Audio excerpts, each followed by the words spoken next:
Hey y'all, so this video is going to be in regards to a time where this was about a month ago, a time where my hospital called me and told me that I had been exposed to a patient that tested positive for COVID-19 and they wanted me to come in and get tested, which is pretty scary. So this story starts with me getting off one of my jobs. I got off at like 6:30 in the morning. I was on my way home. I actually did get home. It was like an hour later.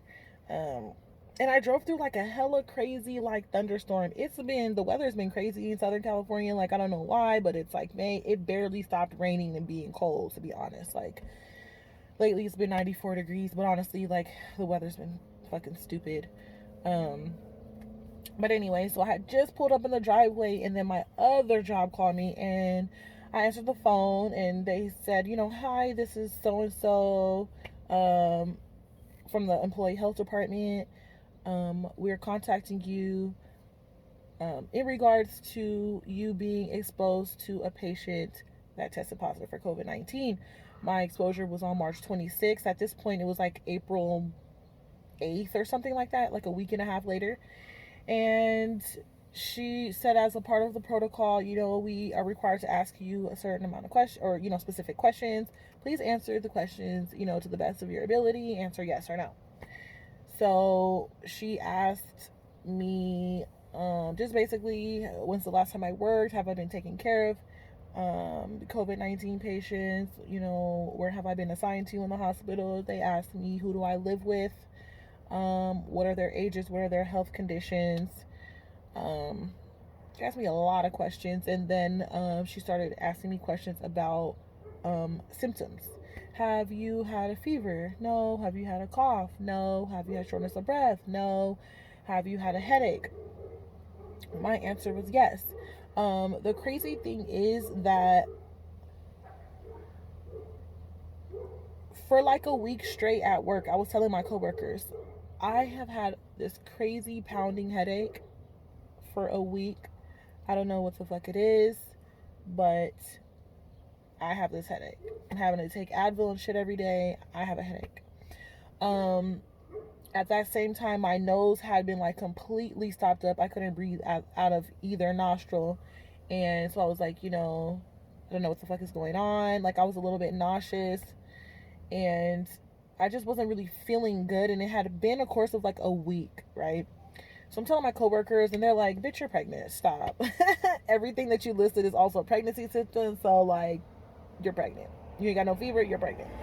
I'm like, okay, hopefully, shit, because I'm not trying to have this COVID-19 shit. So, anyways, um, I had been feeling unwell for like a week, but I had also worked 8 days, 8 out of the last 9 days at that point. So I was like, okay, like I gotta listen to my body. I'm tired.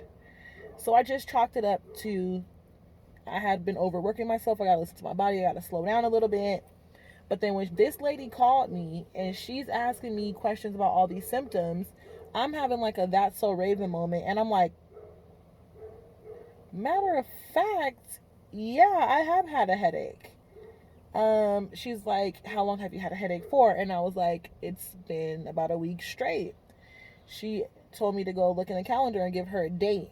And I go look at my calendar and my symptoms started on the 28th. Remind you, she said I had been exposed on the 26th. So at that moment, when I looked at the calendar, I was like, my heart sunk into my body. And I was like, holy fuck. So she's asking me more and more and more questions. And she's like, have you had a runny nose? I'm like, no, but my nose has been completely stopped up, like completely stopped up, abnormally stopped up. Now, I have a deviated septum on this side, so I can't never really breathe out of this side anyway, and I always sound pretty nasally. But I had like at this point, like I wasn't being able to breathe out of my nose at all. Um, and so she asked me. I told her when the symptoms started because again, it was around the 28th. I had been nauseous a little bit. I had been really tired. When I tell you, like, I had been tired to the point where like I couldn't keep my eyes open, like at work. Like I could not keep my eyes open. Like I was really, really, really, really tired. And I was just sleeping long. I think I was late to work one day. I was so tired. I was oversleeping. I was doing a lot. Okay. So I'm like, yeah, I've been like excessively tired. No body aches, no nothing or whatever. But that's that. So I tell her all my symptoms. I had some, some stomach cramping or whatever. My body was just going through it this like week or whatever. So I told her, like, yeah, I have. After she was done, no, then I asked her, okay, when I asked her, I'm like, you're asking me a god awful lot of questions. Like, are you gonna answer any of my questions? Like, can you tell me where I was at when I had this exposure? Like, I have questions. You know what I mean? It's my life. It's my health. So I'm like, can you tell me where I was at? She straight up was like, I'm not allowed to tell you that. And I instantly gave her an attitude because I was like, what the fuck you mean you're not allowed to tell me that? Like, I'm not asking you to violate HIPAA laws and tell me the patient's last name and where they're at so I can go sock them out for giving it to me or something. Like, I really just want to know where I was at. You know what I mean? Like, what's going on? She said she wasn't able to tell me that. And then I said, okay, was this patient in isolation for it? She said, I'm not allowed to tell you that. And I got really frustrated just because it's like, okay, so you're going to treat us like that. I'm going to work putting my life on the line literally every day I step foot in there. And you can't even tell me where the fuck I was at. You can't even tell me anything about this exposure. Like, that's foul. Okay? That's really foul to me. She wouldn't tell me nothing, but I was just like, okay, well, I'm not stupid. And we have people that we're ruling out for this all the time, but we place them in isolation as if they really have it, which means we're using the proper PPE for it. So I was like, and when these patients turn positive, we don't call the employees and say, oh, you might have been exposed. Like, so clearly this was a patient that we didn't think had it and wasn't in isolation for it. And I could have just walked in there bare fucking faced and been really exposed to this patient. So I was like kind of freaking out or whatever. I was like, man, this shit sucks. And it's just a real reality check as it's like what we're doing. You know what I mean? Like really putting my life on the line, and I'm really face to face with this illness, and I could possibly get it, could possibly bring it home to my family. It's like gets a bit uncomfortable. But anyway, so after I told her my symptoms, she put me on hold. She said, I'm going to talk to the provider really quick. I'm going to put you on hold. So she comes back and she said, based off your answers, I talked to the provider. He said that he wanted you to come get tested. I said, okay. And she wanted me to come that day. And I told her, I do apologize. I do understand the urgency of this situation. I'll do my part to quarantine at home right now. But I just got off work from last night and I live an hour away. And I just got here in my driveway. I have to shower. There's no way I'm coming back down there for 5 minutes. Not back down there because it was the other location, but I told y'all I commute, so it's still far. I was like, I'm not coming back down there today. I'll come tomorrow. So set up an appointment for the next day. I get up in the morning. I go to employee health, and they're all ready and everything for me. And if you don't know how they test you for COVID-19, they test you with like a long, all my girls that do makeup, it's like a spoolie. It's like a long, flexible thing with a spoolie on the end. It's like a little brush. And what they do is they curve it to your airway, kind of like if you're NT sectioning, it's curving down your airway, and they're trying to get right in this area here because that's where like a high viral load is at with this COVID-19 thing. So they have to do a nasopharyngeal swab, which being in the hospital, I've seen them done. I know that we do them, whatever. So I'm like, okay. So she tells me to lay back and lift my head up like this. So I'm laying there and I'm like relaxing, trying to breathe and everything.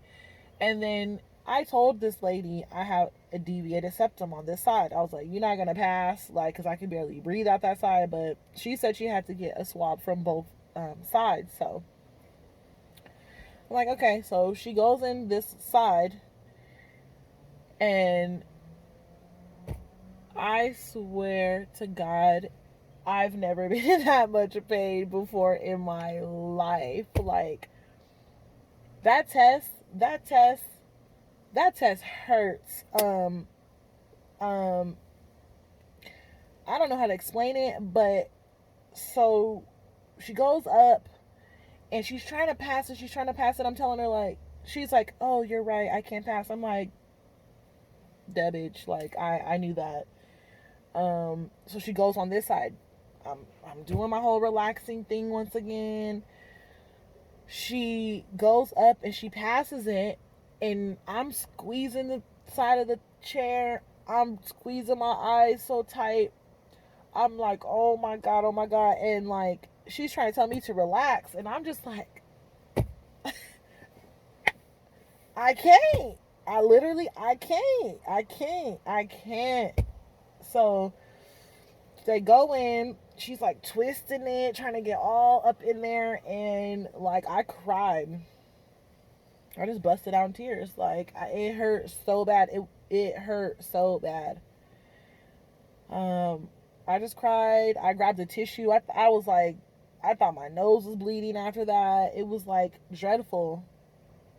Um, and I talked to some of my other coworkers that have had to get tested, and they're like, even the dudes are like, yeah, I involuntarily cried. It's like, no, you can't help it. Like, the shit is fucking dreadful. It hurts so bad. I walked out of there and I was like, you know what? I'm going to be so much more patient and nice to the patients that I have to NT suction. If they start going buck wild on me, I'm going to be like, you know what? Listen, I'm sorry. Because it hurts so freaking bad. Okay. So, anyways, I had to be off work until I got my results back, obviously. And I happened to work the next day after I got my test, the day after that, and the day after that. So I had to work the next 3 straight. And so it was a little nerve wracking. At that point, I had told my mom, like, you know, like, this is serious. I had to tell my mom that I had to get tested. I was going to keep it from her, but that's pretty foul. I didn't want her to freak out. So I had to be honest with her and tell her. And they said it was going to be a 24-hour turnaround time, and it ended up being like 2 or 3 days. So I was excused from work. They pay you to be off if it's anything due to COVID-19. So I was chilling. I was big chilling. And then on the third day, I was supposed to work that last third day. They called me and said that they had good news. So my test was negative and that I could return back to work effective immediately. So I had to go into my scheduled work shift that night. And it was like bittersweet because it was like I was kind of hoping that I had it so I could get it over with, if you will. And then it's like, shit, I'm negative, but the very same day I have to go back to work, put my life on the line again, be exposed to this. So it's like, it's just like a never ending cycle. Just a never ending cycle. And that's really it. So I I was obviously comforted by knowing that I had a negative result. It somehow gives you some peace of mind because I had been taking care of these patients for like a month and a half at this point. And so it's like, okay, if I hadn't had it, then obviously my donning and doffing, meaning like my putting on and taking off my PPE, I'm doing it properly. You know what I mean? I'm doing it properly. The attention to detail that I'm having is okay. The cleaning of my equipment, I'm doing it okay because I'm safe. I'm clean. So it was like, okay, as long as I keep doing what I'm supposed to be doing, then I should be okay. So I went back to work. Although I'm safe, I'm very sad to say that I did get a text message from one of my locations within the last week stating that one of our own has been diagnosed with COVID-19, meaning one of our own, not from our hospital, but in my respiratory department. One of my fellow respiratory coworkers has COVID-19. They told us that he's actually in the hospital and really, really sick. And prayers are definitely going up.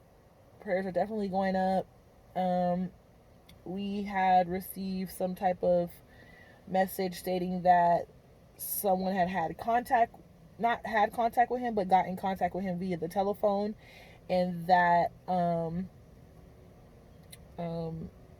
he's scared, he cried, they cried, and it was just a real conversation about, you know, all of our deepest fears when it comes to this COVID-19 thing. So like I said, prayers are up.